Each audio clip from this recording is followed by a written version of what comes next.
You know, this television is both beautiful and all, at the same time difficult, especially when you're sitting in view of the camera. My nephew just sent me a text when Jacob was speaking and said, "You look like you're falling asleep."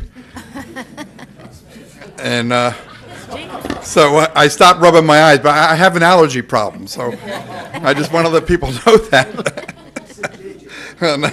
No, he said Jacob.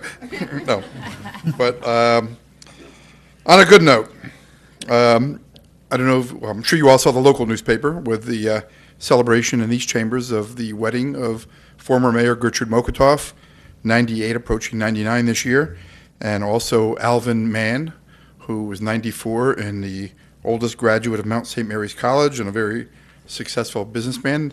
Last Saturday, they had their wedding here. We had about 50 people. I performed the ceremony. Alvin told some very nice stories, so much so that, and it was such an interesting event that the New York Times sent up a photographer and a reporter, and on Saturday, they did a full-page story about the wedding of Gertrude and Alvin. And from what I was told by Gert's daughter, Susan, it was the most emailed story that day in the New York Times. So congratulations to Gertrude and Alvin, and many, many more years. I guess Gert's brother, or I think is 103. He couldn't attend the wedding. So there's a good bloodline there. I hope it's something to do with the mayorship, too. I hope that that continues. So that's on the good note. Another good note is when a husband and wife both come to the meeting and speak separately, and you can agree with the wife, Mary Lou, 100%. Her comments about what's happening in Washington and what the president has done and doubled down on regarding this Nazi and fascist, and today was even worse than the other day. And I think it's a good thing for the community to speak.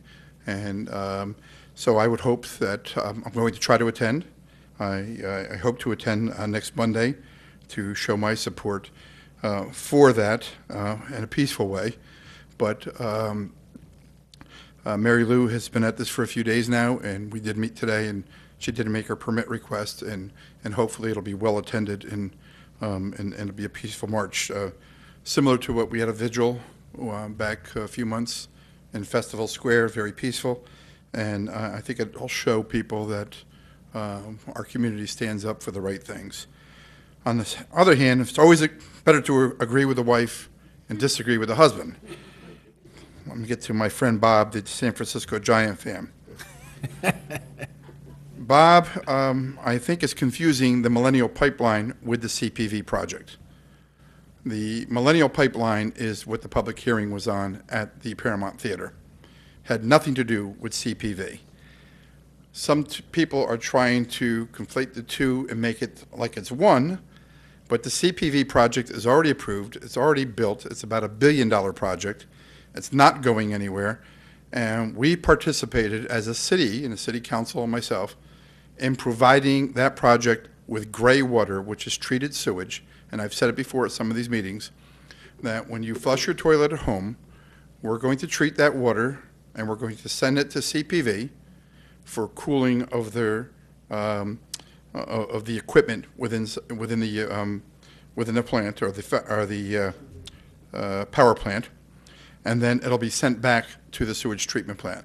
That is the extent of the Middletown participation in the CPV project. We're going to get about $500,000 to $600,000 in revenue from this. But most importantly, and I think, and why Jacob was a big advocate of the CPV and the city participating, is that they had two ways to cool this, this plant. One was to use groundwater, pulling out hundreds of thousands of gallons of water out of the ground per day, or two is the option that we are cooperating with them on, and that is to sell them gray water. From an environmental point, our participation has made the CPV project much greener than it could have been. This project was moving forward. It's built, it's constructed. They're going to start turning on the water, I guess, in September sometime, testing the facilities, at least the water systems from our perspective. But the DEC public hearing that was held at the Paramount Theater was not a Middletown public hearing. It was a regional public hearing for anyone to participate in to give their viewpoints on the Millennial Pipeline. I have opposed fracking with the governor when the issue was raised to me in the past, and that's all I can do is give my opinion on New York State fracking, and I don't support fracking. I also do not stick my face and my head into the business of, I have my own personal opinions, but I don't think it's appropriate for me, especially on a project that we are benefiting from, to, at the last minute, 15 years after a project has begun, to start trying to throw darts at a project, or even the project, the pipeline, which is potentially going to feed the CPV project with this gas, but is not going to kill the CPV project. CPV is not going to die if the pipeline is not approved. So I think there needs to be a little bit of honesty when presenting these issues, that the Millennial Pipeline and the CPV project are two separate issues. Could be related. Millennial will potentially or will feed the CPV project. I'm assuming it's a much advantageous to them financially, but the public hearing on this last meeting at the Paramount Theater was not a CPV public hearing, and the city of Middletown did not participate with the Millennial Pipeline in any which way. So that record needs to be set straight on that. And the reason why I didn't speak is very, very clear, is that we have a contractual arrangement with CPV. They are going to be the benefactors. The communities that need to speak, and I've said it to Mr. Martens when he was here a few times, were the communities like Wawayanda, Minnesink, Greenville, and those local committees needed to speak loudly. And ironically, in regards to CPV, I don't believe there are any candidates challenging people in any of those races. So you speak in the ballot box. If you oppose, you're a Wawayanda resident, or you have friends that live in Wawayanda, and they approve a project that you don't support, and you don't run for office yourself or get somebody else to run for office, don't blame it on me in the city of Middletown. Don't blame it on the Common Council here in the city of Middletown. Blame it on yourself. Blame it on the people that live there who oppose the project. Not one. I checked today on the Board of Elections website, and I don't believe there is one Democrat, and I'm a Democrat, I don't believe there's one Democrat running for town council or supervisor in any of those communities. So shame on them, not shame on us. So we made a business decision on a project that was going to be built and be constructed, and it's to benefit our citizens, and it's also to benefit us. It's an environmentally positive decision that we made. You can spin it any way you want, but you can't dispute the fact that rather than using groundwater, potable water, that they're going to be using treated sewage water to cool that project. Enough of that. The Finance Committee, or the financial report presented by Bennett Kielsen. I'm sure that you all heard the good news that we are in very good financial shape. We do, because if you saw the chart, the maximum amount of taxes that we were able to raise, I think we've increased the fund balance from 2012 from like 7 million up to 11 million plus.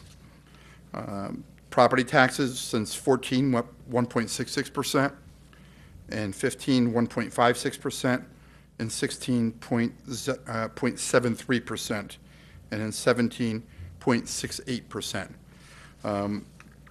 The reason why we're able to do that is we're managing, as the accountant said, we're managing the budget well, and that credit goes to our department heads, starting with Don Paris, our treasurer, and all the department heads.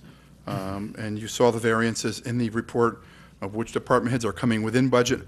Every department head came in under budget, which is significant. And we had some revenues that came in, some increased revenues from sale of property, which are also very positive. But I want to thank the department heads for their hard work throughout the year. It doesn't begin just at the end of the year when we're preparing for the year-end closing. It is a 12-month managing of the budget, and all of them have done an excellent job. So I want to publicly acknowledge their work, and also the work of Don Paris and Janet Gallo, his assistant, who has just recently graduated from the, I believe it's the Government Finance Institute, and so she deserves a lot of credit for the budget coming in time also.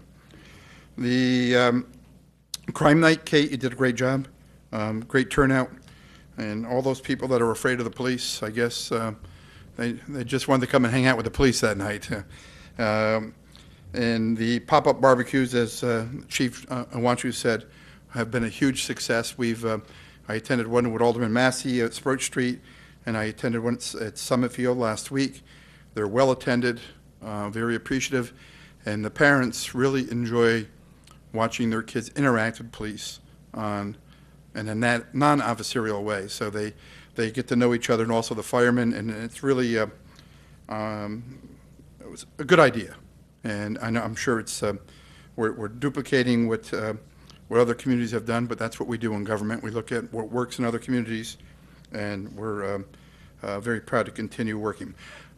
Only thing I had, some people have asked, where's the next one going to be? But that defeats the whole purpose. So that's one of your questions, Johnson, because you want a hamburger? Not a problem. We've got the inside scoop.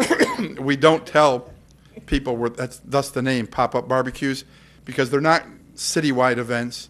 They're events that are focused on that little park area or that little community where kids gather and young people gather, and they just show up. Word spreads, and then it becomes a nice neighborhood event rather than a citywide event. So that's the rationale for that. I need to acknowledge Jude and Vanessa, your fine work on the paving program. I've had a lot of phone calls from your residents about Bedford Avenue and Earl and that area there about the entire paving program, and I let them know your advocacy was important there, and I know that some of the Fourth Ward did get a little bit more money this year than normal, but I think you made a good case with the Orange and Rockland damages that were done, and I'm sure the people on Bedford Avenue in that area appreciate it. And also, Vanessa, thank you for your work in that area also. And lastly, to congratulate Ben Bruning on his retirement. I think I may have done that in the past, but also Debbie Sherman. I think August 30th is her last day, and it's many, many years of service. And I hope to attend Mr. Massey's retirement soon also.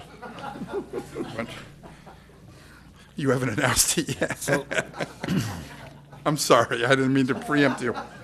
But, we also need an executive session. And let me just add to one point on this guy that keeps coming to these meetings and saying stupid things.